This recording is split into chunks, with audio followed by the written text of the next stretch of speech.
ആവശ്യത്തിൽ സുപ്രീംകോടതി ഉത്തരവിത്.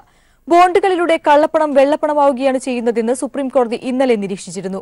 ഇലക്ട്രൽ ബോണ്ടിനെക്കുറിച്ച് തെരഞ്ഞെടുപ്പ് കമ്മീഷന് ഒന്നും അറിയില്ലെന്നും കോടതി പരിഹസിക്കുകയുണ്ടായി. അതേസമയം വാദത്തിനിടെ സുതാര്യത തെരഞ്ഞെടുപ്പ് ബോണ്ട് പദ്ധതി ഇല്ലാതാക്കാൻ കാരണമാകുന്നുവെന്ന വിചിത്രവാദമാണ് കേന്ദ്ര സർക്കാർ ഉന്നയിച്ചത്. തെരഞ്ഞെടുപ്പ് ബോണ്ടിന്റെ സാധുതയിൽ സുപ്രീംകോടതി അന്തിമ തീരുമാനമെടുക്കും വരെ ബോണ്ടിലൂടെ സംഭാവന വാങ്ങുന്നത് സ്റ്റേ ചെയ്യണമെന്ന ആവശ്യത്തിലാണ് ഇന്ന് സുപ്രീംകോടതി ഉത്തരവുണ്ടാകുക. ഉറവിടം വെളിപ്പെടുത്താത്ത ബോണ്ടുകൾ കള്ളപ്പണം ഇല്ലാതാക്കുമെന്ന കേന്ദ്ര സർക്കാർ വാദത്തെ സുപ്രീംകോടതി കഴിഞ്ഞ ദിവസം തള്ളിയിരുന്നു. ഇത്തരം ബോണ്ടുകളിലൂടെ കള്ളപ്പണം വെള്ളപ്പണമാവുകയാണ് ചെയ്യുകയെന്നായിരുന്നു കോടതി നിരീക്ഷണം. ഇലക്ട്രൽ ബോണ്ടിനെക്കുറിച്ച് തെരഞ്ഞെടുപ്പ് കമ്മീഷന് ഒന്നും അറിയില്ലെന്നും വാദത്തിനിടെ സുപ്രീംകോടതി പരിഹസിക്കുന്ന സാഹചര്യവും ഉണ്ടായിരുന്നു. എന്നാൽ ഏത് പാർട്ടി എത്ര ബോണ്ട് വാങ്ങിയെന്ന് തങ്ങൾക്കറിയാമെന്നാണ് തെരഞ്ഞെടുപ്പ് കമ്മീഷൻ കോടതിയെ അറിയിച്ചത്. തെരഞ്ഞെടുപ്പ് കഴിയും വരെ നിലവിലെ രീതി തുടരാൻ അനുവദിക്കണമെന്നാണ് കേന്ദ്ര സർക്കാർ ആവശ്യം. തെരഞ്ഞെടുപ്പ് ബോണ്ടിനെ അനുകൂലിച്ച് കഴിഞ്ഞ ദിവസം വിചിത്രവാദവും കേന്ദ്ര സർക്കാർ കോടതിയിൽ ഉന്നയിച്ചിരുന്നു. സുതാര്യത തെരഞ്ഞെടുപ്പ് ബോണ്ടില്ലാതാകാൻ കാരണമാകുമെന്നായിരുന്നു കേന്ദ്ര സർക്കാരിന് വേണ്ടി ഹാജരായ അറ്റോർണി ജനറൽ കോടതിയിൽ വാദിച്ചത്. ന്യായമായ പണം വേണ്ടിയിടത്തു നിന്നൊക്കെ ലഭ്യമാക്കാൻ രാഷ്ട്രീയ പാർട്ടികൾക്ക് അവകാശമുണ്ട്.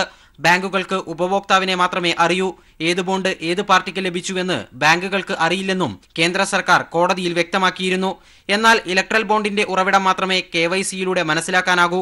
ഇടപാടിന്റെ വിശ്വാസ്യതയ്ക്ക് അതുമാത്രം പോരെന്നായിരുന്നു സുപ്രീംകോടതി നിലപാട്. News bureau, Delhi. റെക്കോർഡ് ലാഭം ആവർത്തിച്ച് സംസ്ഥാനത്തെ പൊതുമേഖലാ വ്യവസായ സ്ഥാപനങ്ങൾ 2018-19 സാമ്പത്തിക വർഷത്തെ കണക്കുപ്രകാരം 258.29 കോടിയാണ് ലാഭം. 17 പൊതുമേഖലാ സ്ഥാപനങ്ങളാണ് മികവുറ്റ നേട്ടം സ്വന്തമാക്കിയത്. പ്രളയം അടക്കമുള്ള പ്രതികൂല സാഹചര്യങ്ങളിലും ഇത്തവണ ലാഭത്തിൽ 10 കോടി രൂപയുടെ വർധനവാണ് ഉണ്ടായിരിക്കുന്നത്. മാർച്ച് 31 അവസാനിച്ച് 2018-19 സാമ്പത്തിക വർഷത്തെ കണക്ക് പ്രകാരമാണ് സംസ്ഥാനത്തെ പൊതുമേഖലാ വ്യവസായ സ്ഥാപനങ്ങൾ സുവർണ നേട്ടം സ്വന്തമാക്കിയത്. 17 പൊതുമേഖലാ സ്ഥാപനങ്ങൾ ലാഭം കൈവരിച്ചപ്പോൾ ആകെ ലാഭം 258.29 കോടി രൂപയായി ഉയർന്നു. കഴിഞ്ഞ സാമ്പത്തിക വർഷം 14 സ്ഥാപനങ്ങളായിരുന്നു ലാഭത്തിലായത്. KMML, TCC, titanium, Keltron, KSDP, TELK തുടങ്ങിയ സ്ഥാപനങ്ങൾ മികച്ച പ്രകടനം ഇത്തവണയും ആവർത്തിച്ചു. Meter company, Kerala ceramics, metal industries എന്നിവയാണ് ലാഭപട്ടികയിൽ കടന്ന പുതുമുഖ സ്ഥാപനങ്ങൾ. UDF സർക്കാരിന്റെ അവസാന വർഷം പൊതുമേഖലാ വ്യവസായ സ്ഥാപനങ്ങൾ 132 കോടി രൂപ നഷ്ടത്തിലായിരുന്നു. എന്നാൽ ഈ സർക്കാർ വന്ന ആദ്യ വർഷം തന്നെ നഷ്ടം 71 കോടിയായി കുറച്ചു. തുടർന്ന് 2017-18 സാമ്പത്തിക വർഷത്തിൽ 248 കോടി രൂപയുടെ റെക്കോർഡ് ലാഭത്തിലെത്തിച്ചു. പ്രളയമടക്കമുള്ള പ്രതികൂല സാഹചര്യങ്ങളിലും ഇത്തവണ ലാഭത്തിൽ 10 കോടി രൂപയുടെ വർധനവാണുണ്ടായത്. ലാഭത്തിലുള്ള പൊതുമേഖലാ സ്ഥാപനങ്ങളെപ്പോലും കേന്ദ്ര സർക്കാർ വിറ്റുതുലയ്ക്കുമ്പോഴാണ് കേരളത്തിന്റെ നേട്ടം എന്നതും ശ്രദ്ധേയം. കേന്ദ്രം വിൽക്കാൻ തീരുമാനിച്ച പാലക്കാട് ഇൻഡസ്ട്രീസ് ഏറ്റെടുക്കാനും ഒപ്പം കാസർഗോഡുള്ള BHELന്റെ 51% ഓഹരി വാങ്ങാൻ സംസ്ഥാന സർക്കാർ തീരുമാനിച്ചതും പൊതുമേഖലയെ സംരക്ഷിക്കുമെന്ന നിലപാടിന്റെ ഭാഗം തന്നെയായി. പൊതുമേഖലാ സ്ഥാപനങ്ങളെ നവീകരിക്കാനും വികസന പ്രവർത്തനങ്ങൾക്കുമായി വിപുലമായ പദ്ധതികളാണ് വ്യവസായ വകുപ്പ് നടപ്പാക്കുന്നത്. രാജ്യത്തിനാകെ മാതൃകയാകുന്ന ഈ കേരള ബദൽ കൂടുതൽ കരുത്തോടെ മുന്നോട്ട് കൊണ്ടുപോകുമെന്ന് വ്യവസായ മന്ത്രി EP ജയരാജനും അറിയിച്ചു. News bureau, Thiruvananthapuram. കൊച്ചിയിൽ നടി ലീന മരിയ പോളിന്റെ ഉടമസ്ഥതയിലുള്ള ബ്യൂട്ടി പാർലറിലേക്ക് വെടിവെയ്പ് നടത്തിയ കേസിൽ 2 പേർ പിടിയിലായി. കൊച്ചി സ്വദേശികളായ ബിലാൽ, വിപിൻ എന്നിവരാണ് ക്രൈംബ്രാഞ്ചിന്റെ പിടിയിലായത്. കാസർഗോഡ് നിന്നുള്ള കൊട്ടേഷൻ സംഘത്തിന്റെ നിർദ്ദേശപ്രകാരമാണ് ഇവർ വെടിയുതിർത്തതെന്നും ക്രൈംബ്രാഞ്ച് കണ്ടെത്തി. കഴിഞ്ഞ വർഷം ഡിസംബർ 15-നാണ് ബൈക്കിൽ ഹെൽമെറ്റ് ധരിച്ചെത്തിയ 2 സംഘം നടിയുടെ ഉടമസ്ഥതയിലുള്ള ബ്യൂട്ടി പാർലറിന് നേരെ വെടിയുതിർത്തത്. ഏതാനും മാസങ്ങൾക്ക് മുൻപാണ് കൊച്ചിയിൽ പ്രമുഖ നടിയുടെ ഉടമസ്ഥതയിലുള്ള പനമ്പള്ളി നഗറിലെ ബ്യൂട്ടി പാർലറിന് നേരെ വെടിവെപ്പുണ്ടായത്. അധോലോക നായകൻ രവി പൂജാരിയുടെ ബന്ധത്തിലേക്ക് വിരൽ ചൂണ്ടുന്ന ഫോൺ കോൾ വിവരങ്ങളും അന്വേഷണ സംഘത്തിന് ലഭിച്ചിരുന്നു. നടിയെ ഭീഷണിപ്പെടുത്തി പണം തട്ടാനുള്ള ശ്രമമായിരുന്നു വെടിവെപ്പിന് പിന്നിലെന്ന് ക്രൈംബ്രാഞ്ച് കണ്ടെത്തിയിട്ടുണ്ട്. നടിയുടെ സുഹൃത്തായ ഡോക്ടറിന്റെ മറ്റൊരു സുഹൃത്തായ കൊല്ലം സ്വദേശിയായ ഡോക്ടറാണ് ഈ സംഭവത്തെ രവി പൂജാരിയുമായി ബന്ധിപ്പിക്കുന്നത്. ഇയാൾ നൽകിയ നിർദ്ദേശപ്രകാരം പെരുമ്പാവൂരിലുള്ള കൊട്ടേഷൻ സംഘമാണ് നടിയുടെ ബ്യൂട്ടി പാർലർ ആക്രമിക്കാനുള്ള കൊട്ടേഷൻ ഏറ്റെടുത്തത്. തുടർന്ന് ഈ സംഘം കാസർഗോഡുള്ള മറ്റൊരു കൊട്ടേഷൻ സംഘത്തെ കൃത്യം ഏൽപ്പിക്കുകയായിരുന്നു. ഇവരുടെ നിർദ്ദേശപ്രകാരമാണ് കൊച്ചി സ്വദേശികളായ ബിലാൽ, വിപിൻ എന്നിവർ നടിയുടെ ഉടമസ്ഥതയിലുള്ള പനമ്പള്ളി നഗറിലെ ബ്യൂട്ടി പാർലർ ആക്രമിച്ചത്. തുടർന്ന് മാസങ്ങൾ നീണ്ട അന്വേഷണത്തിനൊടുവിൽ ക്രൈംബ്രാഞ്ചിന്റെ നേതൃത്വത്തിലുള്ള അന്വേഷണ സംഘം പ്രതികളെ പിടികൂടുകയായിരുന്നു. കസ്റ്റഡിയിലുള്ള പ്രതികളിൽ നിന്ന് കൃത്യത്തിൽ പങ്കാളികളായ മറ്റുള്ളവരെക്കുറിച്ച് അന്വേഷണ സംഘം തെളിവുകൾ ശേഖരിക്കുന്നുണ്ട്. സംഭവത്തിൽ പങ്കാളികളായ കൊല്ലം സ്വദേശിയായ ഡോക്ടർ ഇപ്പോൾ വിദേശത്താണുള്ളത്. ആക്രമണത്തിന് ഉപയോഗിച്ച തോക്കുകളും പ്രതികളിൽ നിന്ന് പോലീസ് കണ്ടെടുത്തിട്ടുണ്ട്. News bureau, Kochi. വടകരയിൽ ആവേശത്തിരയിളക്കി മുഖ്യമന്ത്രിയുടെ പര്യടനം. വടകരയിലും കൊയിലാണ്ടിയിലും കുറ്റ്യാടിയിലും പതിനായിരങ്ങളാണ് തെരഞ്ഞെടുപ്പ് പൊതുയോഗങ്ങളിൽ പങ്കെടുത്തത്. വയനാട്ടിലെ LDFന്റെ കരുത്ത് കൽപ്പറ്റയിലെ റോഡ് ഷോയിലൂടെ തെളിഞ്ഞതായി മുഖ്യമന്ത്രി പിണറായി വിജയൻ പറഞ്ഞു. വടകര മണ്ഡലത്തിലെങ്ങും ആവേശം വിതച്ചാണ് മുഖ്യമന്ത്രി പിണറായി വിജയൻ പര്യടനത്തിനെത്തിയത്. ഓരോ കേന്ദ്രങ്ങളിലും പതിനായിരങ്ങൾ പ്രിയ നേതാവിനെ കേൾക്കാനെത്തി. രാഹുൽ ഗാന്ധിയുടെ വയനാട്ടിലെ സ്ഥാനാർത്ഥിത്വം കോൺഗ്രസിന്റെ നിലപാടിലെ പാപ്പരത്വമാണ് വ്യക്തമാക്കുന്നതെന്ന് പിണറായി പറഞ്ഞു. കൽപ്പറ്റയിൽ നടന്ന റോഡ് ഷോ വയനാട്ടിലെ LDFന്റെ കരുത്തെന്തെന്ന് തെളിയിച്ചു. രാഹുൽ ഗാന്ധി കേരളത്തിലെ ഒട്ടുമിക്ക കോൺഗ്രസുകാരെയും കൂട്ടിയാണ് റോഡ് ഷോ നടത്തിയത്. എന്നാൽ കൽപ്പറ്റ അസംബ്ലി മണ്ഡലത്തിലെ ജനങ്ങൾ മാത്രമാണ് LDF റാലിയിൽ അണിനിരുന്നതെന്നും പിണറായി കൂട്ടിച്ചേർത്തു. നമ്മുടെ രാജ്യത്ത് വർഗീയതക്കെതിരെയുള്ള പ്രസ്ഥാനങ്ങളിൽ വർഗീയത രാജ്യമാകെ അഴിച്ചുവിട്ടിട്ടുള്ള കടന്നാക്രമണങ്ങളെ നേരിടുന്നതിൽ ഉറച്ച നിലപാട് മറ്റാരേക്കാളും ഇടതുപക്ഷമല്ലേ സ്വീകരിച്ചത്. അതെല്ലാവരും അംഗീകരിക്കുന്ന കാര്യമല്ലേ. ഇന്നത്തെ ദേശീയ രാഷ്ട്രീയ നിലപാടിന്റെ സത്ത ഉൾക്കൊണ്ടിരുന്നുവെങ്കിൽ ഇങ്ങനെയൊരു നിലപാട് ഇടതുപക്ഷത്തെയാണ് തകർക്കേണ്ടതെന്ന് സന്ദേശം നൽകാൻ കോൺഗ്രസിന്റെ പ്രസിഡന്റായ രാഹുൽ ഗാന്ധി തയ്യാറാകുമായിരുന്നു. അപ്പോ നിലപാടിന്റെ പാപ്പരത്ത് മത്സരിക്കാൻ ഇവിടെ വന്നതുകൊണ്ട് ഞങ്ങൾക്ക് പ്രത്യേക വേവലാതിയൊന്നുമില്ല. ഇന്ന് കൽപ്പറ്റയിൽ കണ്ടു എന്താണ് LDFന്റെ കരുത്ത് എന്ന്. കേരളത്തിൽ വിവാദത്തിലൂടെ വികസനം മുടക്കാനാണ് പ്രതിപക്ഷ നേതാവ് ഉൾപ്പെടെയുള്ള കോൺഗ്രസ് നേതാക്കൾ ശ്രമിക്കുന്നത്. വിവാദം വിവാദത്തിന്റെ വഴിക്കും വികസനം വികസനത്തിന്റെ വഴിക്കും പോകുമെന്നും അദ്ദേഹം വ്യക്തമാക്കി. മന്ത്രി Kadannappally Ramachandran, CN Chandran, CK Nanu MLA, Manayath Chandran, P Mohanan, AN Shamseer MLA തുടങ്ങിയവരും സംബന്ധിച്ചു. News bureau, Kozhikode. കോൺഗ്രസിന് വർഗീയതയ്ക്ക് കൂട്ടുനിന്ന ചരിത്രമാണുള്ളതെന്ന് പ്രകാശ് കാരാട്ട് പറഞ്ഞു. മതനിരപേക്ഷ ഐക്യം തകർക്കുന്ന നിലപാടാണ് രാഹുൽ ഗാന്ധിയുടെ വയനാട്ടിലെ സ്ഥാനാർത്ഥിത്വമെന്നും അദ്ദേഹം പറഞ്ഞു. കോഴിക്കോട്, വയനാട് മണ്ഡലങ്ങളിലെ തെരഞ്ഞെടുപ്പ് റാലികളിൽ സംസാരിക്കുകയായിരുന്നു അദ്ദേഹം. കേരളത്തിൽ നടക്കുന്ന പോരാട്ടം UDFും LDFും തമ്മിലാണ്. മതവർഗീയ ശക്തികൾക്കെതിരെ ഇടതു പാർട്ടികൾ പോരാടുമ്പോൾ മതവർഗീയ ശക്തികളെ പലപ്പോഴും കോൺഗ്രസ് കൂട്ടുപിടിക്കുന്നു. അവസരവാദപരമായ നിലപാടാണ് ഇക്കാര്യത്തിൽ അവർക്കുള്ളതെന്നും അദ്ദേഹം പറഞ്ഞു. We know from the history of the past that the Congress party is unreliable when it comes to a firm commitment to fight communalism. Time and again they have compromised with the communal forces. They have made opportunistic deals with the communal forces. കർണാടകത്തിലായിരുന്നു Rahul Gandhi മത്സരിക്കേണ്ടിയിരുന്നത്. എന്നാൽ അവർക്ക് രാഷ്ട്രീയ തീരുമാനങ്ങൾ പിഴയ്ക്കുകയാണെന്നും പ്രകാശ് കാരാട്ട് പറഞ്ഞു. Here is the Congress president, here is the Congress party which says we are leading this battle against the BJP, and he has come here to fight the LDF and the left. This is the message which has been sent all around the country by this wrong turn he has taken from instead of Karnataka into Kerala in this Lok Sabha election. Mankavu, Olavanna റാലികളിലും Thiruvambady മണ്ഡലം തെരഞ്ഞെടുപ്പ് റാലിയിൽ മുക്കത്തും അദ്ദേഹം സംസാരിച്ചു. News bureau, Wayanad. Kasaragod മണ്ഡലം BJP സ്ഥാനാർത്ഥിയെ ഇരിണാവ് റോഡിൽ ആക്രമിച്ചെന്ന കള്ളക്കഥ പൊളിച്ച് CCTV ദൃശ്യങ്ങൾ. സ്ഥലത്തെ CCTV ദൃശ്യങ്ങളിൽ ആക്രമണം നടന്നതിന്റെ സൂചന പോലുമില്ല. സ്ഥാനാർത്ഥി രവീശ തന്ത്രിക്കുണ്ടർ ഹസ്തദാനത്തിന് ശ്രമിച്ചപ്പോൾ ചില യുവാക്കൾ വിസമ്മതിച്ചത് മാത്രമാണ് CCTV ദൃശ്യങ്ങളിലുള്ളത്. CCTV ദൃശ്യങ്ങൾ പുറത്തുവന്നതോടെ വ്യാജ പരാതിയിൽ യുവാക്കൾക്കെതിരെ കേസെടുത്ത പോലീസും വെട്ടിലായിരിക്കുകയാണ്. കഴിഞ്ഞ ചൊവ്വാഴ്ച ഇരിണാവ് റോഡിൽ വോട്ടഭ്യർത്ഥിച്ചെത്തിയ BJP സ്ഥാനാർത്ഥി രവീശ തന്ത്രി കുണ്ടാറിനെ CPIM പ്രവർത്തകർ ആക്രമിച്ചു എന്നായിരുന്നു വ്യാജ പ്രചരണം. സ്ഥാനാർത്ഥിയുടെ പരാതിയിൽ 3 യുവാക്കൾക്കെതിരെ പോലീസ് കേസെടുക്കുകയും ചെയ്തു. എന്നാൽ അക്രമ സംഭവം നടന്നു എന്ന് പറയുന്ന പ്രദേശത്തെ CCTVയിൽ നിന്നുള്ള ദൃശ്യങ്ങൾ പരിശോധിച്ചപ്പോഴാണ് BJPയുടെ പ്രചരണം പച്ചക്കള്ളമാണ് എന്ന് തെളിഞ്ഞത്. ദൃശ്യങ്ങളിൽ അക്രമത്തിന്റെ ഒരു സൂചന പോലും ഇല്ല. ചില യുവാക്കൾ BJP സ്ഥാനാർത്ഥിക്ക് ഹസ്തദാനം നൽകാൻ വിസമ്മതിക്കുന്നത് മാത്രമാണ് ദൃശ്യങ്ങളിലുള്ളത്. യുവാക്കൾ കൈകൊടുക്കാൻ വിസമ്മതിച്ചതിന്റെ ജാള്യത മറക്കാനാണ് അക്രമകഥ മെനഞ്ഞത്. സ്ഥാനാർത്ഥിയെ ആക്രമിച്ചുവെന്നും ബൈക്കിടിച്ച് പരിക്കേൽപ്പിക്കാൻ ശ്രമിച്ചു എന്നുമായിരുന്നു പരാതി. CCTV ദൃശ്യങ്ങൾ പുറത്തു വന്നതോടെ പോലീസ് നടപടികൾക്കെതിരെയും പ്രതിഷേധം ശക്തമാണ്. 3 യുവാക്കൾക്കെതിരെ കേസെടുത്ത പോലീസിനെതിരെയാണ് നാട്ടുകാരുടെ വിമർശനം ഉയരുന്നത്. News bureau, Kannur. നാമനിർദ്ദേശ പത്രികയിൽ ഡിഗ്രി യോഗ്യതയില്ലെന്ന് തിരുത്തി പറഞ്ഞ് സ്മൃതി ഇറാനി. കഴിഞ്ഞ ദിവസം അമേഠിയിൽ സമർപ്പിച്ച നാമനിർദ്ദേശ പത്രികയിലാണ് ഡിഗ്രി പൂർത്തിയാക്കിയിട്ടില്ലെന്ന് സ്മൃതി ഇറാനി വ്യക്തമാക്കിയത്. അതേസമയം 2014 നൽകിയ നാമനിർദ്ദേശ പത്രികയിൽ ഡിഗ്രി പൂർത്തിയാക്കിയെന്നായിരുന്നു സ്മൃതി ഇറാനിയുടെ വാദം. ഏറെ വിവാദങ്ങളായിരുന്നു BJP കേന്ദ്രമന്ത്രി സ്മൃതി ഇറാനിയുടെ വിദ്യാഭ്യാസ യോഗ്യതയെ ചൊല്ലി ഉണ്ടായത്. 2014 തെരഞ്ഞെടുപ്പ് കമ്മീഷൻ നൽകിയ സത്യവാങ്മൂലത്തിൽ സ്മൃതി ഇറാനി നൽകിയിരുന്ന വിദ്യാഭ്യാസ യോഗ്യത ഡിഗ്രി എന്നാണ്. 1994 ദില്ലി യൂണിവേഴ്സിറ്റിയിൽ നിന്ന് ബാച്ചലർ ഓഫ് കൊമേഴ്സിൽ കറസ്പോണ്ടൻസ് ഡിഗ്രി നേടിയെന്നാണ് അന്ന് നൽകിയ സത്യവാങ്മൂലം. എന്നാൽ 2015 സ്മൃതി ഇറാനിയുടെ വിദ്യാഭ്യാസ യോഗ്യത ചോദ്യം ചെയ്ത് ദില്ലി കോടതിയിൽ ഒരു മാധ്യമപ്രവർത്തകൻ നൽകിയ കേസാണ് വിവാദങ്ങൾക്ക് തിരികൊളുത്തിയത്. ഒടുവിൽ സ്മൃതി ഇറാനിയുടെ വിദ്യാഭ്യാസ യോഗ്യത തെറ്റാണെന്നും +2 വരെ മാത്രമാണ് യോഗ്യതയുള്ളൂ എന്നും തെളിയുകയും ചെയ്തു. ഇതിന് പിന്നാലെ തെരഞ്ഞെടുപ്പ് കമ്മീഷനെ തെറ്റിദ്ധരിപ്പിച്ച BJP മന്ത്രിക്കെതിരെ കോൺഗ്രസും പ്രതിപക്ഷ പാർട്ടികളും രംഗത്തെത്തി. സ്മൃതി ഇറാനി രാജിവെക്കണം എന്നുള്ള ആവശ്യം വരെ ശക്തമായി. എന്നാൽ ചെറിയൊരു പിശക് മാത്രമാണെന്ന് പറഞ്ഞ് BJP വിവാദങ്ങളെ അടിച്ചമർത്തുകയും ചെയ്തു. ഈ ലോക്സഭാ തെരഞ്ഞെടുപ്പിൽ അമേഠിയിൽ രാഹുൽ ഗാന്ധിക്കെതിരെ മത്സരിക്കുന്ന സ്മൃതി ഇറാനി കഴിഞ്ഞ ദിവസമാണ് നാമനിർദ്ദേശ പത്രിക സമർപ്പിച്ചത്. നാമനിർദ്ദേശ പത്രികയിൽ ഡിഗ്രി പൂർത്തിയാക്കിയിട്ടില്ലെന്ന് സ്മൃതി വ്യക്തമാക്കുന്നുണ്ട്. ദില്ലി കോടതിയിലെ കേസും വിദ്യാഭ്യാസ യോഗ്യതയെ ചൊല്ലിയുള്ള വിവാദങ്ങളുമാണ് കേന്ദ്രമന്ത്രിയെ കൊണ്ട് വിദ്യാഭ്യാസ യോഗ്യത തിരുത്തി പറയിപ്പിച്ചതെന്ന് വ്യക്തം.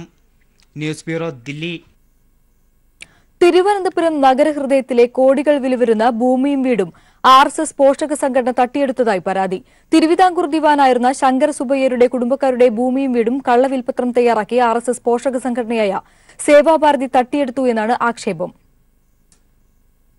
വഴുതക്കാട് ടാഗോർ തിയേറ്ററിന് എതിർവശത്തുള്ള സുന്ദരവിലാസം ബംഗ്ലാവ് തിരുവിതാംകൂർ ദിവാനായിരുന്ന ശങ്കര സുബ്ബയ്യർ പണി കഴിപ്പിച്ചതാണ്.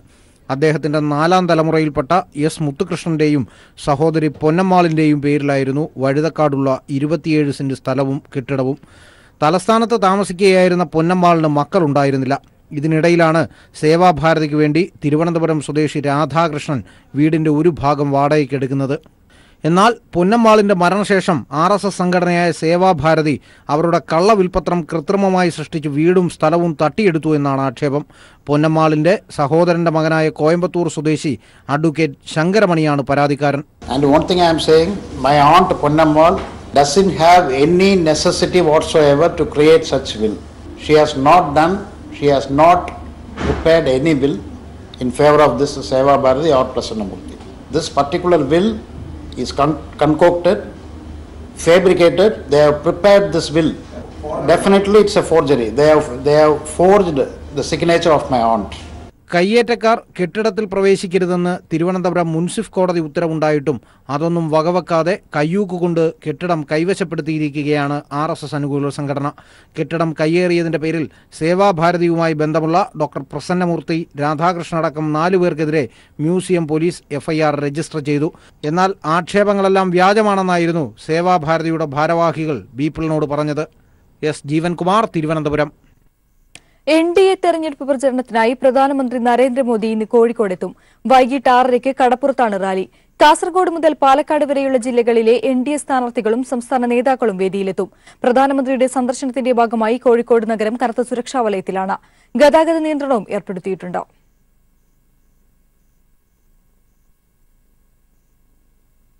കണ്ണൂരിലെ LDF സ്ഥാനാർത്ഥി ശ്രീമതി ടീച്ചറെ മണവാട്ടിയായി ആനയിച്ച് കണ്ണൂർ സിറ്റിയിലെ മൊഞ്ചത്തിമാർ.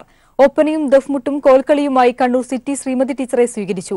വോട്ട് തേടിയെത്തിയ ശ്രീമതി ടീച്ചർക്ക് ചരിത്രം ഉറങ്ങുന്ന പുരാതന പട്ടണം വീരോചിത വരവേൽപ്പാണ് നൽകിയിരിക്കുന്നത്.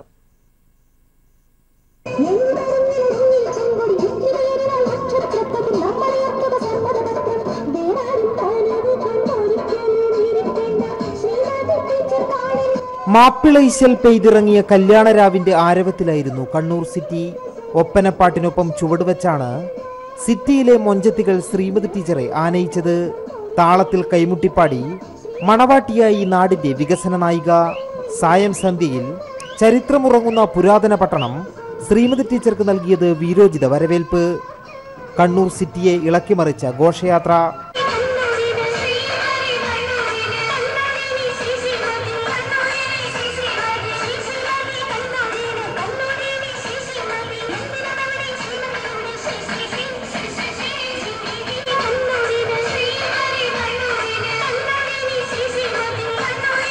റോഡിന് ഇരുവശവുമുള്ള വീടുകളിൽ നിന്നും സ്ത്രീകളും കുട്ടികളും ഉൾപ്പെടെയുള്ളവരുടെ വിജയാശംസകൾ.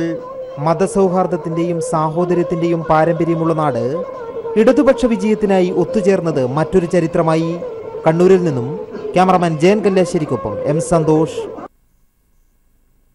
അന്തരിച്ച മുൻ മന്ത്രി കെ.എം. മാണിയുടെ മൃതദേഹം പൂർണ്ണ ഔദ്യോഗിക ബഹുമതികളോടെ സംസ്കരിച്ചു.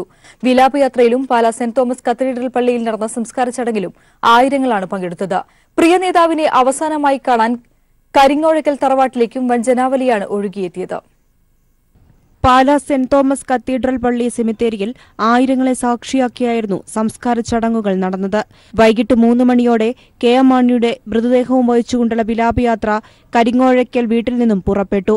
ആയിരങ്ങൾ വിലാപയാത്രയെ അനുഗമിച്ചു. വഴിയിലുടനീളം പുഷ്പവൃഷ്ടി നടത്തിയും മുദ്രാവാക്യങ്ങൾ മുഴക്കിയും മൺമറഞ്ഞ പ്രിയ നേതാവിനോടുള്ള ആദരവ് പാലായിലെ ജനത പ്രകടിപ്പിച്ചു. തുടർന്ന് പള്ളിയിൽ സംസ്കാര ശുശ്രൂഷ ചടങ്ങുകൾ ആരംഭിച്ചു. ചടങ്ങുകൾക്ക് കർദിനാൾ മാർ ബസേലിയോസ് ക്ലിമീസ് കാതോലിക്ക ബാവ മുഖ്യ കാർമ്മികനായി. സംസ്ഥാന സർക്കാർ പൂർണ്ണ ഔദ്യോഗിക ബഹുമതി നൽകി കെ.എം. മാണിക്ക് ആദരവ് അർപ്പിച്ചു.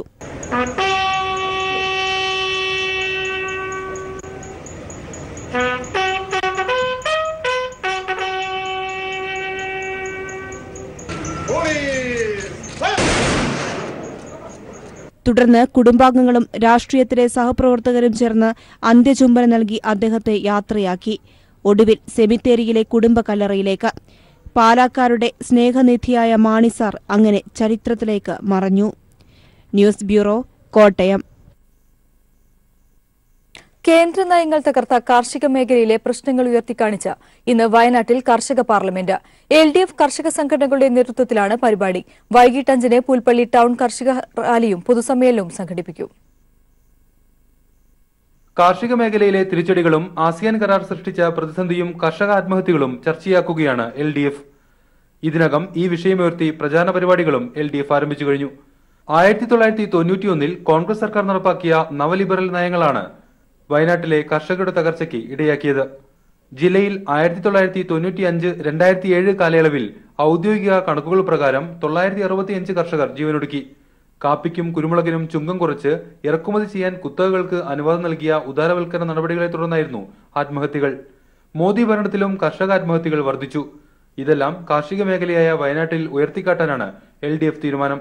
ഇതിന്റെ ഭാഗമായാണ് കർഷക പാർലമെന്റും റാലിയും പുൽപ്പള്ളിയിൽ സംഘടിപ്പിക്കുന്നത്. കോൺഗ്രസിന്റെ പ്രകടന പത്രികയിൽ MS സ്വാമിനാഥൻ കമ്മീഷന്റെ റിപ്പോർട്ടിൽ പറയുന്ന ഈ 50% അധികം MSP കൊടുക്കുമെന്ന് പറയുന്നത് ഉൾപ്പെടുത്താൻ വേണ്ടി പോലും തയ്യാറാവാതെ വഞ്ചന കാണിച്ചിരിക്കുകയാണ്. ആ രൂപത്തിൽ തുടർച്ചയായ വഞ്ചനയാണ് കർഷകരോട് കോൺഗ്രസ് കാണിക്കുന്നത്. അങ്ങനെ കാണിക്കുന്ന കോൺഗ്രസ് പാർട്ടിയുടെ അഖിലേന്ത്യാ അധ്യക്ഷൻ ഇവിടെ മത്സരിക്കുമ്പോൾ ആസിയാൻ കരാർ കൊണ്ടുവന്ന് ഈ കേരളത്തിലാകെ ഏതാണ്ട് 11,000 കോടി രൂപയുടെ നഷ്ടമാണ് റബ്ബർ കർഷകർ നേരിട്ടുകൊണ്ടിരിക്കുന്നത്. ഇതിൻ്റെ ഉത്തരവാദിത്വം കോൺഗ്രസിനാണ്. ആസിയാൻ കരാർ പിൻവലിക്കാൻ തയ്യാറാണോ എന്ന് രാഹുൽ ഗാന്ധി മറുപടി പറയേണ്ടതുണ്ട്. രാജ്യത്ത് ഐതിഹാസിക കർഷക സമരങ്ങൾക്ക് നേതൃത്വം നൽകിയ ആൾ ഇന്ത്യ കിസാൻ സഭ പ്രസിഡന്റ് അശോക് ധാവളെ, പ്രശസ്ത മാധ്യമപ്രവർത്തകൻ P. Sainath, P. Krishnaprasad, Viju Krishnan, CK Janu തുടങ്ങിയവർ കർഷക പാർലമെന്റിൽ പങ്കെടുക്കും. News bureau, Wayanad. വർഗീയ സംഘർഷങ്ങൾക്ക് പേരുകേട്ട ഉത്തർപ്രദേശിലെ ഹിന്ദു മുസ്ലിം ഐക്യത്തിന്റെ മാതൃകകളിലൊന്നാണ് അമേഠിയിലെ ഹാരിമോ ഗ്രാമത്തിലെ ഹിന്ദു മുസ്ലിം ഏകതാ ക്ലബ്ബ്. തൊട്ടടുത്ത പ്രദേശമായ ജായസിൽ വർഷാവർഷം വർഗീയ സംഘർഷങ്ങൾ ഉണ്ടാകുമ്പോഴും 25 വർഷമായി ഒരു ചെറിയ സംഘർഷം പോലും ഇവിടെ ഉണ്ടാകാത്തത് ഈ ക്ലബ്ബ് മൂലമാണ്. വർഗീയ കലാപങ്ങളുടെ പേരിലറിയപ്പെടുന്ന ഉത്തർപ്രദേശിലെ ഹാരിമോയിലാണ് മതസാഹോദര്യത്തിന്റെ മഹത്തായ ഈ മാതൃക.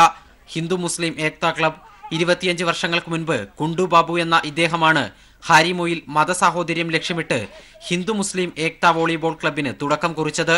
हिंदू मुस्लिम एकता क्लब के माध्यम से हम लोग जो खेलते हैं, हम लोग करीब 25 साल से इस क्लब को बनाए हैं. പല വിഷയങ്ങളിൽ അഭിപ്രായ വ്യത്യാസങ്ങൾ ഉണ്ടാകുമെങ്കിലും കളിക്കളത്തിനകത്തും പുറത്തും ഇവരെല്ലാം ഒന്നാണ്. അഭിപ്രായ വ്യത്യാസങ്ങൾ ഉണ്ടെങ്കിൽ വൈകുന്നേരം കളി കഴിയുന്നതോടെ എല്ലാം പറഞ്ഞു തീർക്കും. बहुत अच्छा लगता है. हमारे यहाँ हिंदू मुस्लिम सब साथ साथ रहते हैं, आपस में भाई बन के खेलते हैं. हम मुस्लिम है, हिंदू है, साथ में खेल रहे हैं भाई भाई की तरह. हमारे यहाँ का माहौल बहुत अच्छा है. മതസാഹോദര്യത്തിന്റെ പേരിൽ ആരംഭിച്ച ക്ലബിന് കളിക്കളത്തിലും മികച്ച പേരാണ്. ജില്ലാതലം വരെ വിവിധ ടൂർണമെന്റുകളിലായി നിരവധി സമ്മാനങ്ങളാണ് ക്ലബിനെ തേടിയെത്തിയിട്ടുള്ളത്. 8 വർഷം മുൻപ് കോൺഗ്രസ് അധ്യക്ഷൻ രാഹുൽ ഗാന്ധിയും ഇവർക്കൊപ്പം പന്ത് തട്ടാനെത്തിയിരുന്നു. അന്ന് ഹാരിമോക്കാരുടെ ടീമിലായിരുന്നു രാഹുൽ നയിച്ച ഹാരിമോ ടീം SPGക്കാരുടെ ടീമിനെ തോൽപ്പിച്ചതും നാട്ടുകാർ ഓർത്തിരിക്കുന്നു. 30 കിലോമീറ്ററിനപ്പുറത്ത് ജായസിൽ ഓരോ വർഷവും വർഗീയ സംഘർഷങ്ങൾ അരങ്ങേറുമ്പോഴും ഹാരിമോ ശാന്തമാണ്. ഇത് കാണുമ്പോൾ കഴിഞ്ഞ വർഷം കാസർഗോഡ് മാവുങ്കാലിൽ കബഡി താരത്തെ മുസ്ലിം ആയതിന്റെ പേരിൽ RSSുകാർ അപമാനിച്ച സംഭവമാണ് ഓർമ്മ വരിക. ഹാരിമോയിലെ മനുഷ്യർക്ക് മുന്നിൽ അവർ എത്ര നിസാരർ. കളിക്കളത്തിലും വർഗീയത കൊണ്ടുവരാൻ ശ്രമിക്കുന്ന കേരളത്തിലെ RSSകാർക്ക് അവരുടെ തന്നെ തട്ടകമായ ഉത്തർപ്രദേശിലെ ഈ കളിക്കളം ഒരു നല്ല മാതൃകയാണ്. ഉത്തർപ്രദേശിലെ ഹാരിമുവിൽ നിന്നും ക്യാമറാമാൻ അതുൽ CS-നൊപ്പം ശരത് കെ ശശി.